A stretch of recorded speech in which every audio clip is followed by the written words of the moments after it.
Oh, okay. Good morning, LinkedIn. Good morning. I wanted to take a little bit of time to talk about a restorative life management case study. That's what I'm talking about today. And if I go over in half an hour, I've talked too long. So let's just start the day again. I talk a lot about restorative life management, and I do understand that most people don't actually get it. And that's fine. I do my best to try to educate the frontline practitioners. Most of the time, I address uh, addiction practitioners only because they're the ones who usually come in contact with the people who benefit most from a restorative life management mindset. So to remind you again, this is a non-clinical process. So even though we work with addiction people, we do not actually work physically with the mechanisms that you as frontline practitioners are working with, if that makes sense to you. Basically, is a supportive mechanism. So this is why I invite you to come listen and see what we're talking about.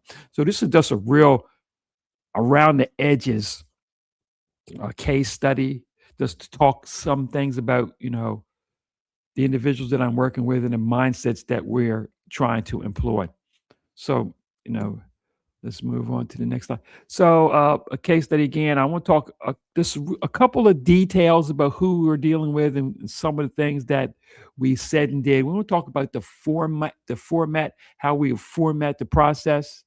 We talk about the process itself, and then lastly, let's get into some of the outcomes and what I think were the benefits to not just the family, the individual, the subject, but again, the frontline practitioners or people who work with those people, because this is basically about benefiting all three groups. I like to think of three groups: the professional and volunteer sources that help, the individual themselves, and the family and support network to provide close, close support. So we talked about that. Um, this study, we're going to call him Tim. He's a 20-year-old, and Tim Con Tim has recently become active in work because of what we've done, and but he worked in the service industry before that, during, and after that. So that's the type of work that he actually did as young.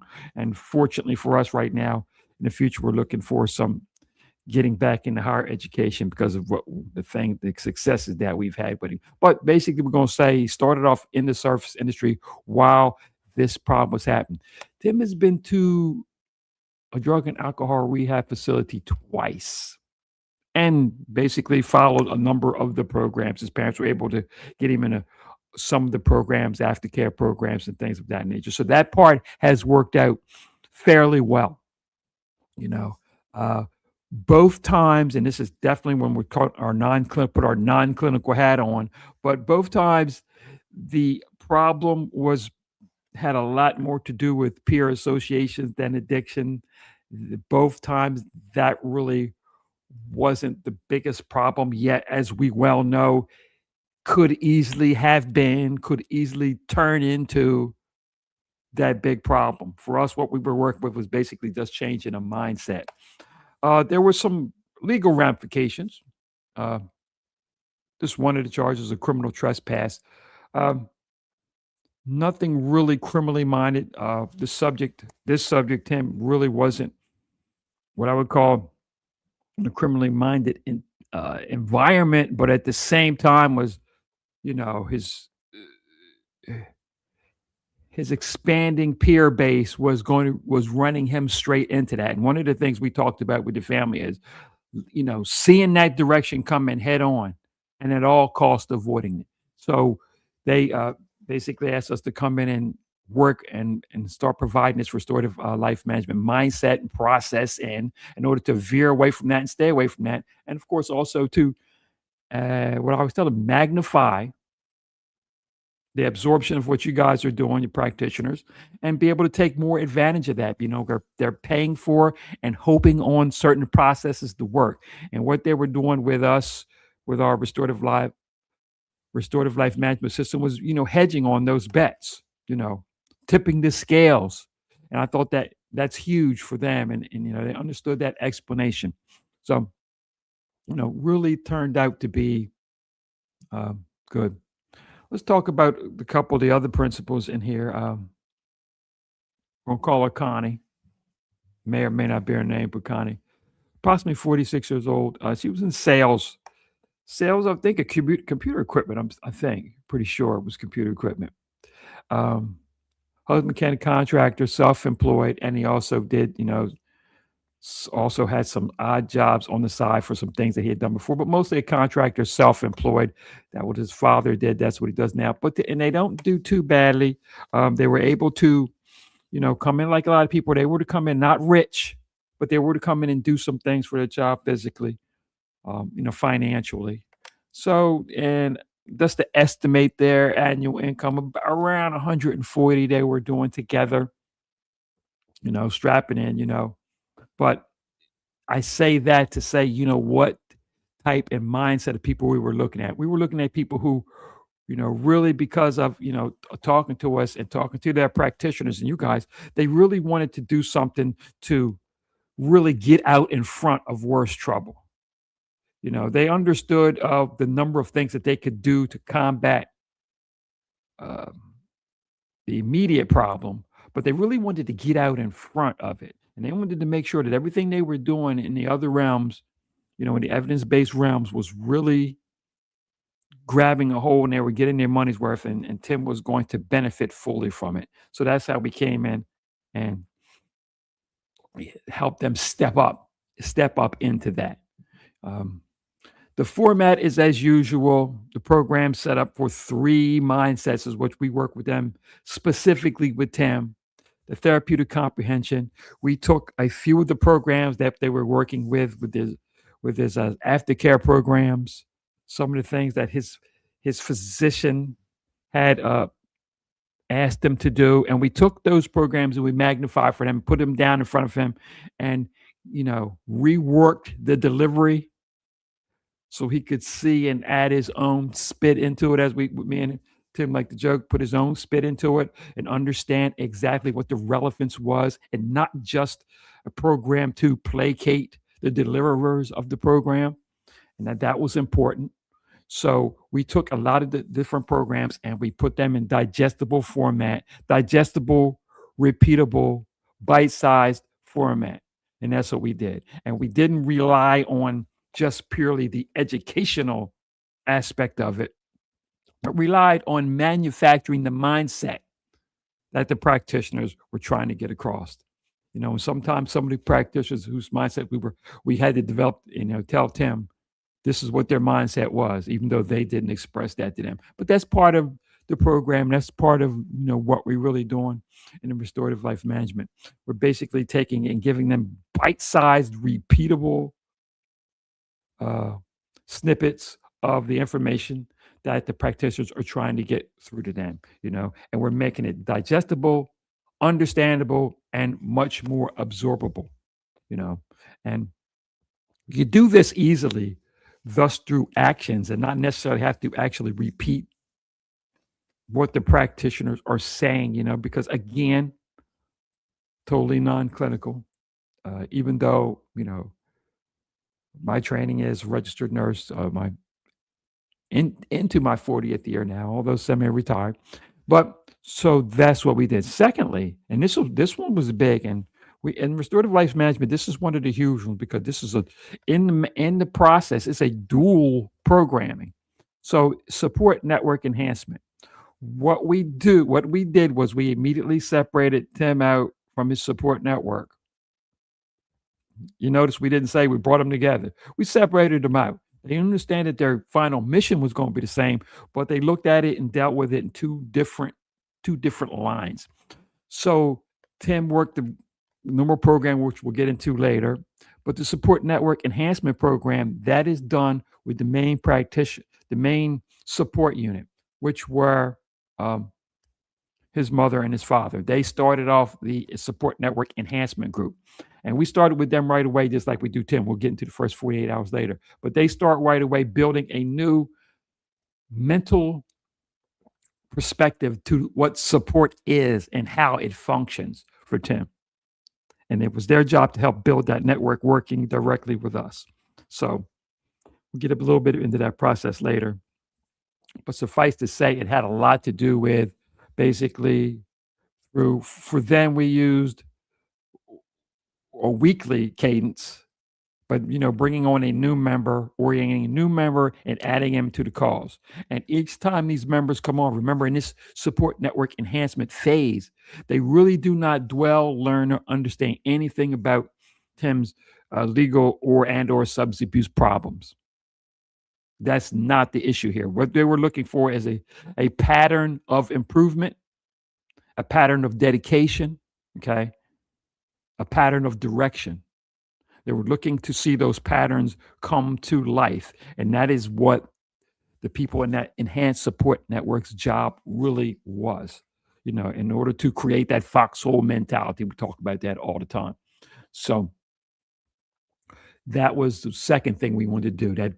That's the second pillar we wanted to put into this program. Third pillar is that self-refueling transformation. It is very important to understand that when we're working with a young adult like that, and I'm working alongside of and enhancing and contributing to what you frontline practitioners are trying to do, what we want to do is provide not just mental support, but the ability to manufacture mental support. And that is crucial.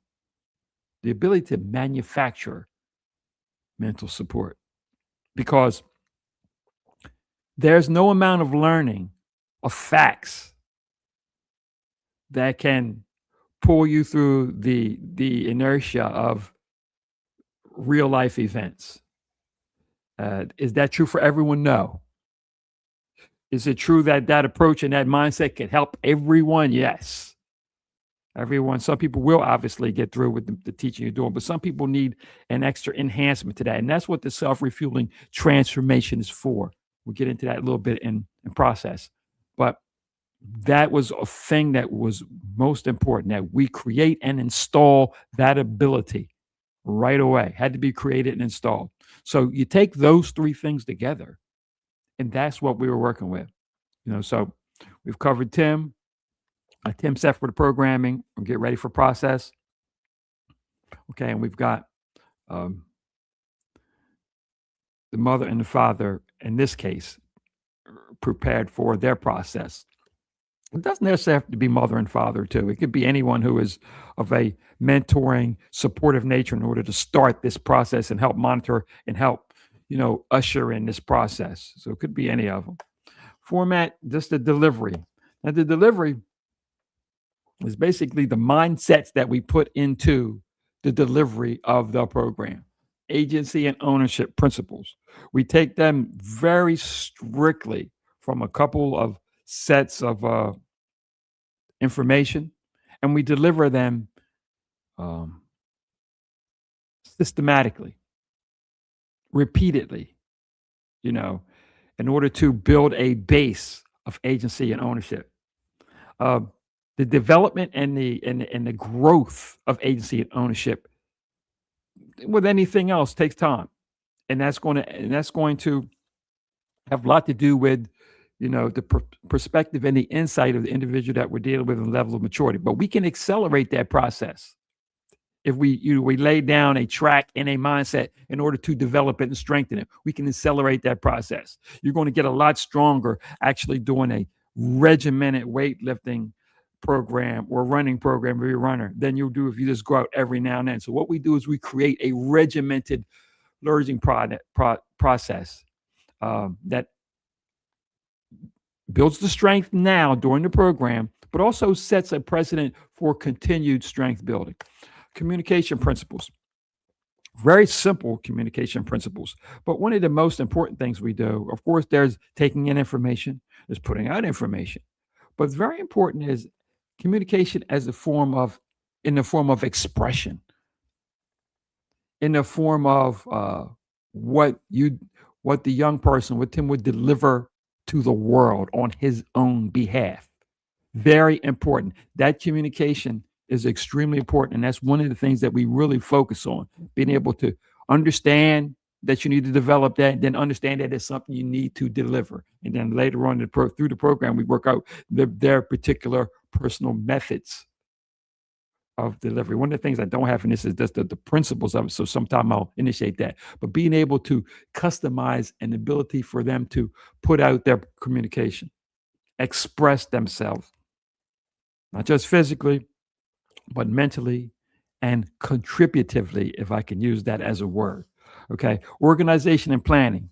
Organization is planning is critical, not in such a static form, but in a basic form, understanding that a sense of organization and a sense of planning should be principles. It has to be principles. One of the things that we're dealing with when we're dealing with the people that you work with and you're helping them rebuild their lives in the medical, psychological, and social ways that you do, you frontline practitioners. One of the things they have to understand is that these things must continually be implemented and it must be organized and planned and understand that the problems that you've had have to deal with the sometimes illnesses, sometimes traumatic things that have been brought upon this person. One of the things that can help square that away and give perspective is organization and planning.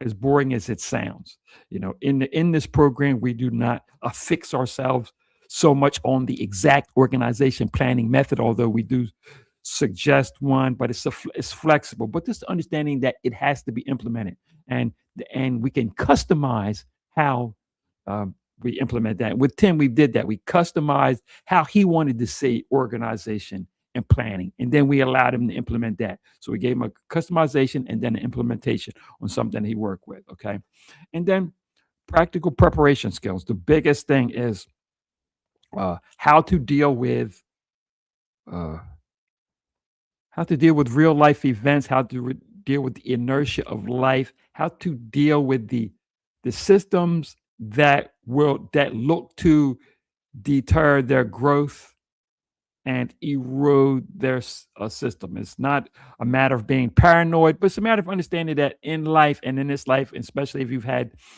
problems, that there's always going to be a pressure to bring you back down. The word they use a lot, and I've used it a lot myself, the word is relapse. But what we like to say is, that is the good thing about knowing that relapse will come is that you can prepare for it. And there's nothing best for preparation. So with our type of preparation and practical uses and skills in real life, and then when we multiply that with the evidence-based methodologies that Tim is learning and taking on from his practitioners, then we got a good solid base. So that's extremely important. Process begins with the first 48 hours, and that is crucial because at that time, what we do is we lock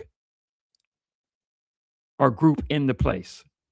We lock everyone into place. We lock everyone into the process, and that is extremely important. We lock in the outcome goal, and the outcome goal is different for Tim and his support group.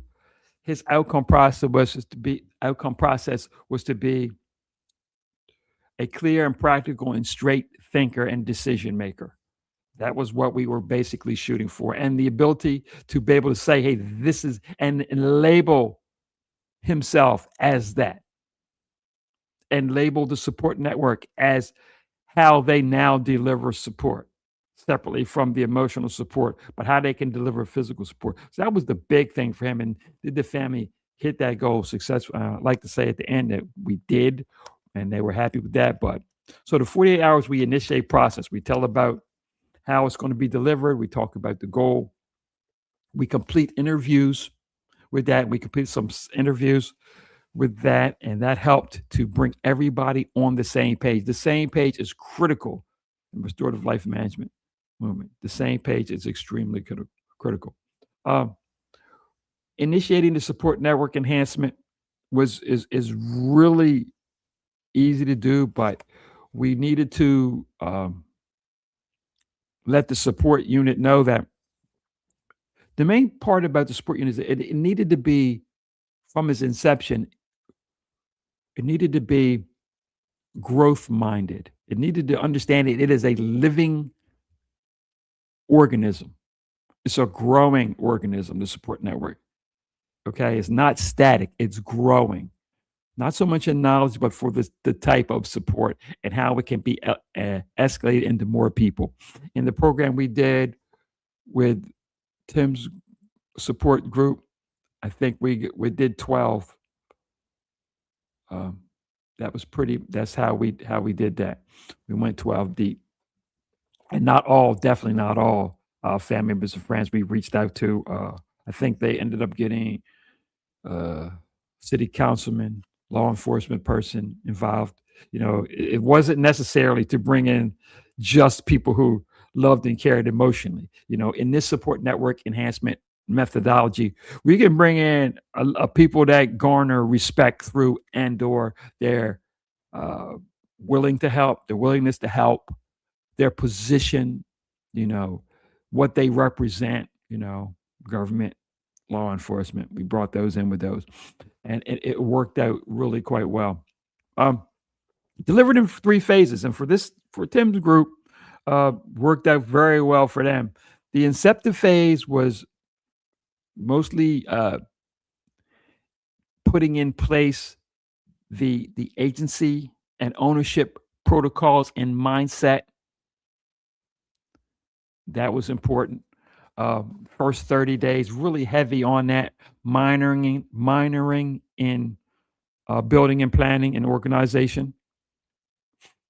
And that's what the contacts were made from. Uh, in these phases, contacts are built 3 to 4 times a day, depending on what stage and what situation of agency and ownership we are in. 4 to 5 contacts a day, which were brief, bullet point, prompt and response contacts that help drill in and magnify that knowledge. And it's what's important about these phases. Or in each of these phases, every day, we're basically prompting and responding and then utilizing those windows of anticipation. And that's huge, because what we do is we magnify the mindset of where we're going throughout the day. You know, we're stealing a little bit of the mindset that brought Tim away from doing things for himself and what's best for him.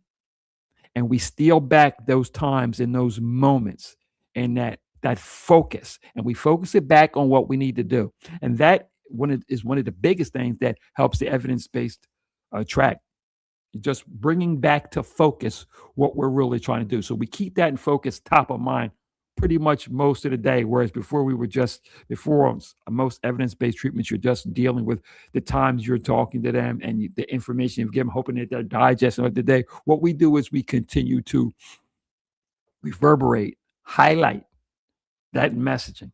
Okay. Second phase, days 31 through 60, we continue those learning patterns of agency and ownership. Yeah. And we really began with Tim, we began a building phase. He picked out a project. Um, Tim's project was really easy, something he was interested into, but he got into uh, working a drop shipping situation.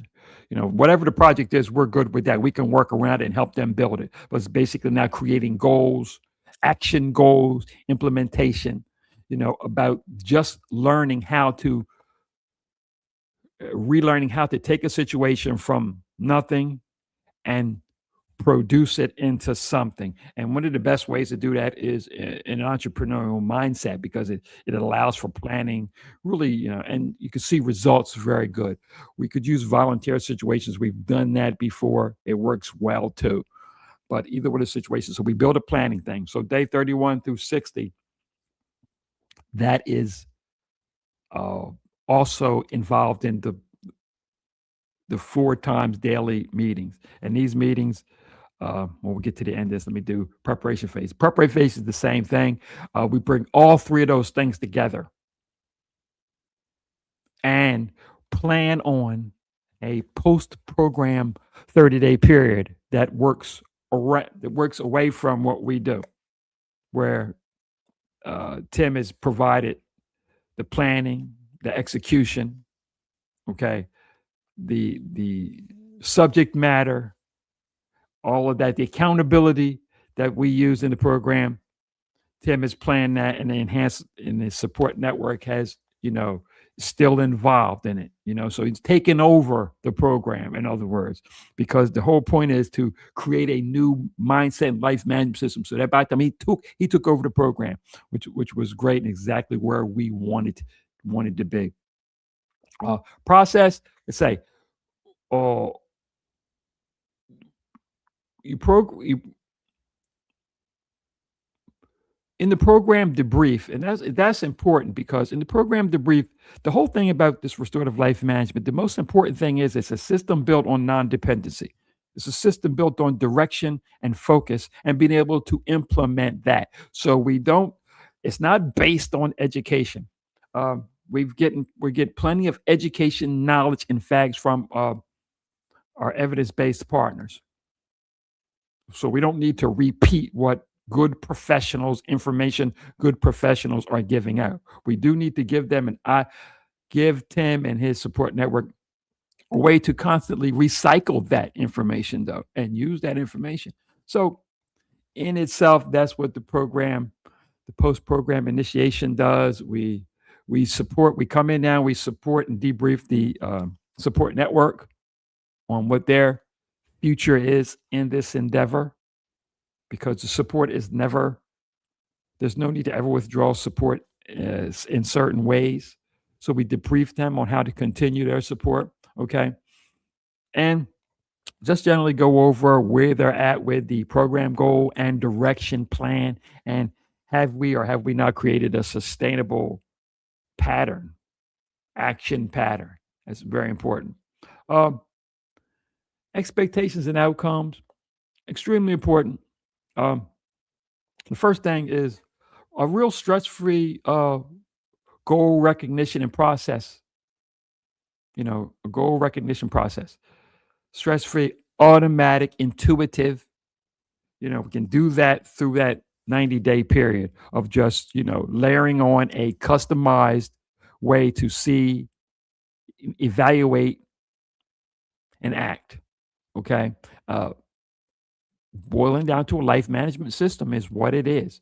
A life management system built, born, and created in order to magnify, take advantage of, and increase the absorption of the evidence-based processes that, and the things that we can do for society to help them magnify it, make it better, make it greater. And it worked out very well with Tim, very well, as a matter of fact. And of course, we wanted to change the perspective of the support network. That was very important because the support network, in our opinion, here at Second Stars, our opinion is the support network is a huge chunk of external healing. It is impossible to tear the individual away from a poor support network. You've got a better chance of enlightening or reframing the support network's role in life, thus reframing it. Now, individuals who are potentially, either on purpose or unintentionally, toxic or detrimental, we reframe their actions and their contribution, and we provide, the perspective and the giving Tim a way to see their assistance and taking away their ability to become detrimental, and that's important. And that's what this program is. Extreme, the extreme.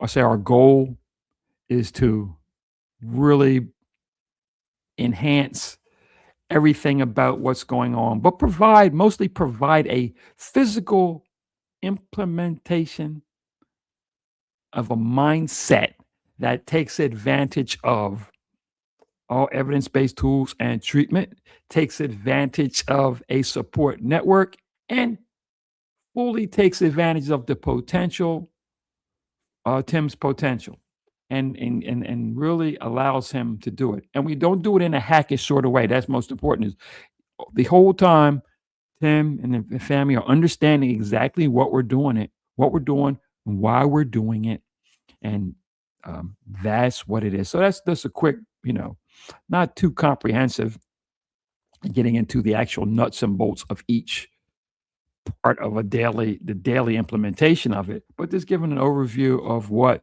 the restorative life management system can do for the family network. So we said 30 minutes, 30 minutes on the nose. Any problems, catch me on LinkedIn, Richard Jones, or company secondstars.com. That's number two, NDSTARTS.com, and restorativelifemanagement.com. You can find us there also. And also for those individuals who can benefit from this that aren't actually having in the necessarily in the realm of care of any of you addiction practitioners, but people that you know. And uh, one of the things that we like to say is prevention.